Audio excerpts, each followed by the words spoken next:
Morning po. Morning. Hello sir, good morning. Morning po. Dito ka sir. Ano ka din ako? Oo, kaya lang ito. Itong Coco Master, yung MRI ko last year ito. Okay lang yan.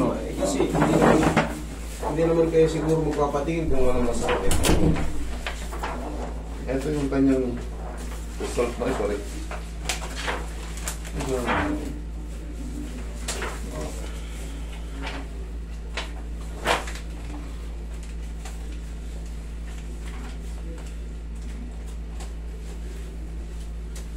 Ang cellphone ko. Ito ko sa kanila.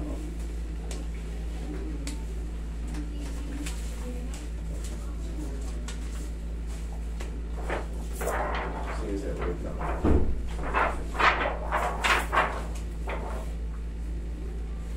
Grabe. Pakat na sir.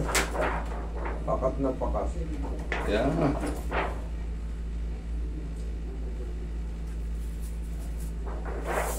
Talagang kapiranggot na kapiranggot yung distance. Sa right knee. Puro sugat na yung cartilage yung ring sir eh. Ito talagang sa left naman, na-squish na talaga siya. Kumbaga, wasak na yung medial. Oh? Yan pa lang, nakaganon. Ito yung picture niya Ganyan. sa x-ray niya. Oh? Yan, Ang sa tawag right. dyan, medial. Opo. Dito sa panloob. Ito naman lateral.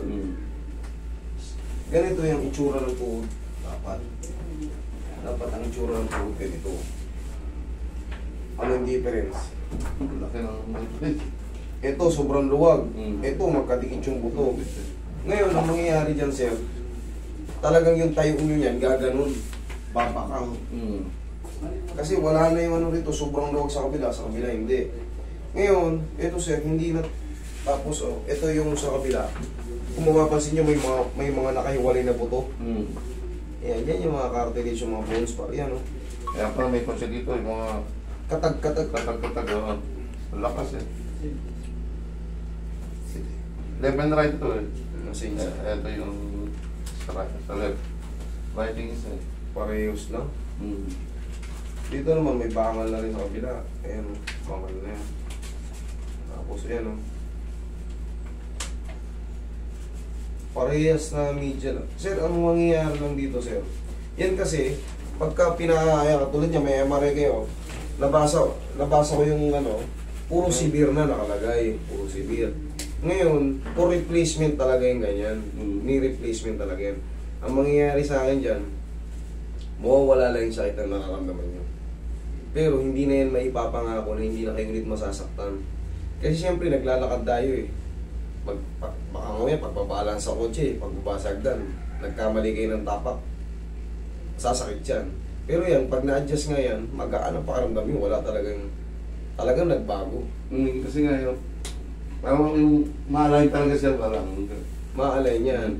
Pero nga, hindi na yun may papangako na hindi na yan sasakit.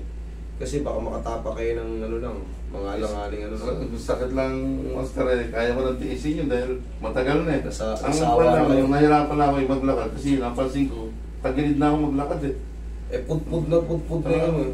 Tumutubo na nga dito sa hips ko. Yes, correct, sir, correct. Ano yan? Mako-compensate yan kasi nga, minsan may pagkakataon talagang masakit yung kanan nyo. Gaganyan-ganyan kayo. Pilit ko hindi nalaman, parang kung saan siya. Parang tumigas, titigas kasi yung ganyan yung rhomboid muscle nyo. Kasi nga, yung bigat nyo, kailangan salvin. Kasi kung iaasa nyo lahat sa paa, walang tulong ng balakang, bibigay yan. Kaya nga, nung sa trabaho kasi, nasiman ako.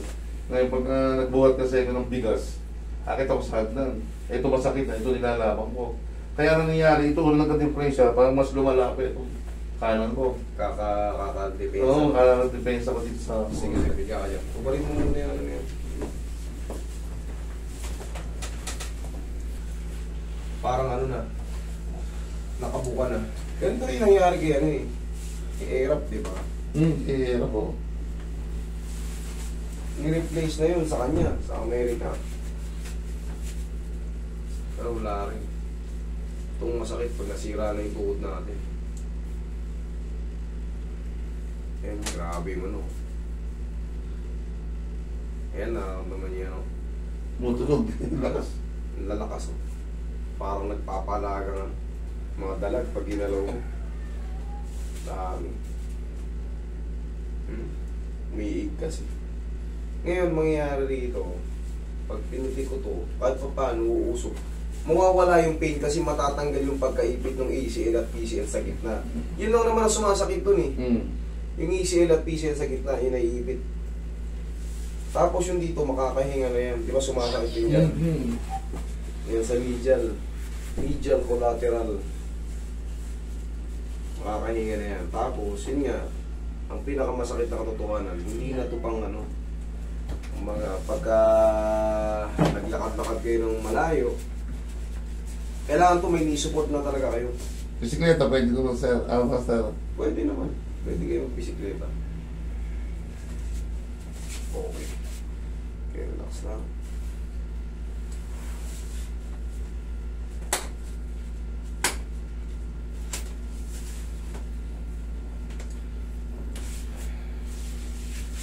Usog ka sa gitna, sir. Yan. Tanggalin lang natin yung ipit sa gitna eh. Lambutan mo lang. Yan. Umulap ba na. Isa pa. Umulabanan. Yan. Malalaman ko pag nilalabanan.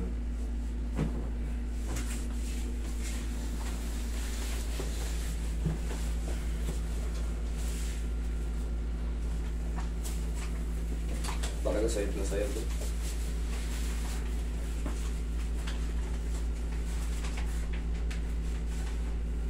Ito, napekto na rin yung patela ng tigas. Bumagsak yan. Kaya pala. Nahulog ako sa hagod, dalawang baita. Pansin mo to, ito, gumagalaw. Maganang...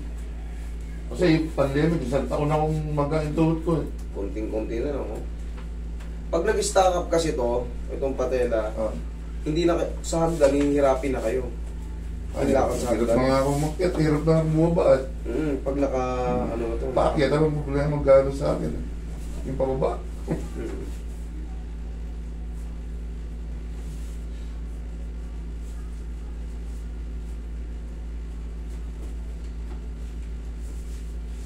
Relax na.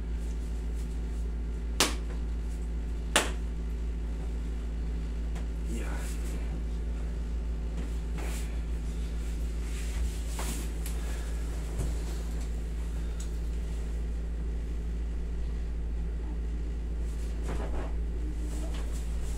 Lambutan mo lang, sir. Thank you.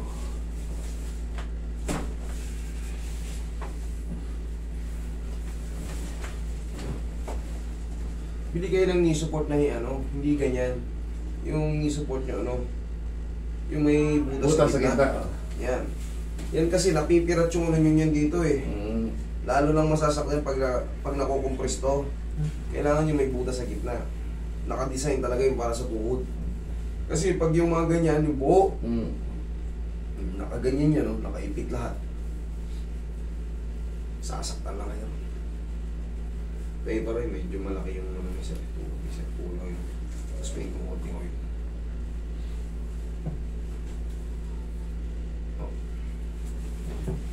Tapos pagka kunyari magmumul kayo, magpahid na kayo ng pause sa Tutod.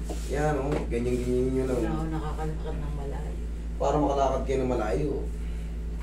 Kasi tandaan nyo, pag may osteoarthritis tayo, yung mga tendon natin, muscle, stress na yan sila. Mga ligaments, stress na yan sila. Kasi yung kinakapitan nila, gapok. Ay, ibig sabihin ng gapok, hindi na healthy yung buto yung kinakapitan nila. So, once na mabinat sila, or ma-overstretch, or mapagod, kakaganon, siyempre, lalakad tayo. Pag uwi nyo sa bahay, masakit na sila. Kailangan nyo na naman ng pahinga para mag-relax na naman sila. Problema, pag uwi nyo sa bahay, kakain kayo ngayon ng medyo maalat-alat. Excuse, pag digest nyo na naman nun, yung mga maalat, matataba, kikirot na yan. Kaya magtataka kayo, namagayong kumain ako ng baboy Kumain ako ng ganito, namagayong, wala naman akong ginagawa, bigla namagayong tuhod ko. Yun yan kasi pag nag-digest na yan, Yung arthritis na yan, nagiging agresibo siya pag nakaka-receive ng mga maaalat, yung mga madadagdagan siya ng yung mga furins na kinakain, ano natin, yung residue na kinakain natin, ang tawag doon furins. Tatama siya ron sa medyo may stress na magre-retaliate kagad yung ano. Hindi ko pina-opera eh. Sabi ng doktor, di naman 100%. O, kayo na magdi-design yun. Sinabi na pala ng doktor eh. Sabi Pero yun na nga, example ng presidente na nga mismo eh. Bilyonaryo. Naayos ba yung lakad? Hindi. Nagpunta sa ano, hindi din. Hindi na kasi... O, sipa nyo, yanigin mo. Isa pa. Ganyan lang. Kabila. Tandaan niyo yan, o. Sige. Isa pa. Okay. Tagilid ka. Dito naman tayo sa palakang. O sige, testingin mo muna. Lakad mo. Tignan mo kung ano yung diferensya. Sige, huwag mo na ikabit yung ano mo. Lakad mo. Tignan mo kung ano yung difference. Yan dito. Sige, kahit saan. Tignan mo kung may pain. Wala, parang sakit ngayon. Sabi ko sa'yo eh. Konting, meron kasi naiipit lang dyan pagka, siyempre napudpud na. Meron yan yung sa gitna naka-cross ACL at PCL. Kaya kailangan mabago yung posisyon ng tubo mo para matanggal sila sa pagkaipit. Kita mo, wala naman sakit. Ngayon ayusin natin yung balakang naman. Kasi yan, nakukompensate siya kasi nga. Minsan lakad natin, hindi masakit sa tuhod. Doon mo ilalaban sa hindi masakit eh. Doon mo na pinupuwesto. Doon mo pinapuwersa, di sasakit yung mga inyo. Kabila. Tagin ng pao, ito na pangalanay nyo. Tapos yung tinuro ko sa inyo, kasi habang buhay na nandyan yan eh. Ha? Ganun. Para kahit hindi na kayo pumunta sa akin, at least may natutunan na kayo. Hindi na kayo gagastos, di ba? Eh ako, gusto ko healthy kayo eh. Usok kayo konti. Uy, dito. Ulog ka rin. Wala. Babaldog. Another pila. Bago ka. Babaldog. May lakas na. Ito pang masakit. Pagka sira ang tuhod mo, hindi ka makapagpapawis ng ayos. Kaya, Lulubo ka naman ngayon. Wala gusto. Kabilang side. Siyempre, pag mabigat tayo, saan mapapunta ang bigat? Dati pa Ay, yan. pababa. Dati pa to, talagang lusugin si Sir, ano? Pag mga seaman talaga, lumalakit yan. Hindi, payat ako pag umuwi dahil sa trabaho. Pagka nagpahinga na, no? Oo, dyan mo Siyempre, nga. gusto natin. Hindi na nga makaalis. Sa haba ng bugbog doon sa alon, eh. Yan. Dapa kayo, Sir. Kahit pa paano gusto natin pag-uwi sa Pilipinas, Ay, kaya sa kabila. Dahan-dahan ka malagyan. Yan. heavy duty naman itong ano natin. Napakabig. Yan, tsaka lang.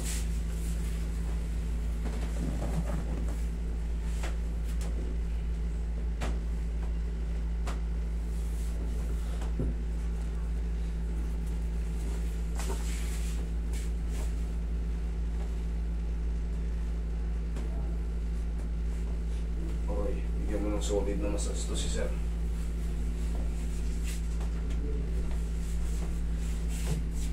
Ayun, mag-iingat din kayo, ganyan din yan. Yan sa Chicago basketball.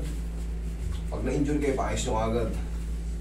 Kasi, kala ko parehas mo itong anak. Tiyaya ka. Magdadi. Dahil pala.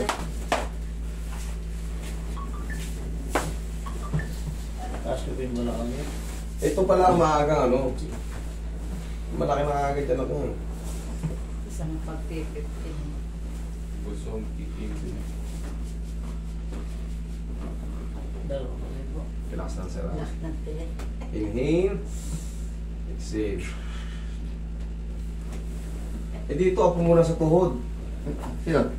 Si nanay. Magkasawa sila. Ah, sorry. Nata kasi ito si sir eh. Nakamas kasi. Tama yan ba? Sisikat tayo nito. 7 years. Sorry. 7 years. 7 years gap namin. Kanya na anak namin. 58 na ako. Hindi ako bata kay tignan. Sige. Okay, upo kayo, sir. Okay. Kaya yan. Kaya na yan ngayon. Ang pinaka-the-best na gagawin nyo dyan, sir. Bumili kayo ng paw, ha? Kung kayo ay magpapamol-mol, kung kayo po ay magpupunta ng mall o kung saan, mga tropa nyo, gagala kayo, haplusan nyo muna yung tuhod nyo ng ano. Ha? Yan nga dinadala ko sa barko yung pawod. Yan, para... Hindi na, titirado na ako. Okay. Eh, yun na lang. Kunya, siyempre, tayo naman yung gagala ay pupunta sa mga... Pinapapahid mo muna. Yan, papahid muna sa buko para sigurado. Hindi nga kami makapunta. Ang mga matagal maglakad talaga. Hindi mo ano dati eh. Mahanap ng upuan. Sabi ko bibili ng upuan para pag... Ay, tingnan mo ngayon, maglakad ka. Sige, tingnan mo. Oh. Plan ng kamay. Oo. Oo, ha? Pero patene pa ako. Yan ang hindi ko mapangako. Joke lang. Kasi mga kapatid niya pag doon na ayos yung... Hindi mo ipapangako yan. Hindi lang ako pangako. Kasi nga, ano na yun, sir eh. Pud-pud na yung sa ano eh. Medial eh. Pud-pud na talaga yan. Kaya nga, eh yun nga, opera na, hindi pa rin may pangako. Sabi sa inyo, hindi yan 100% ha. Pero opera ko yan. Eh sa atin, wala namang... Kasi alignment lang yan, pero kita nyo, wala yung sakit. wala yung sakit na wala yung sakit niya. Okay, sige. Salamat, sir ha. Salamat din.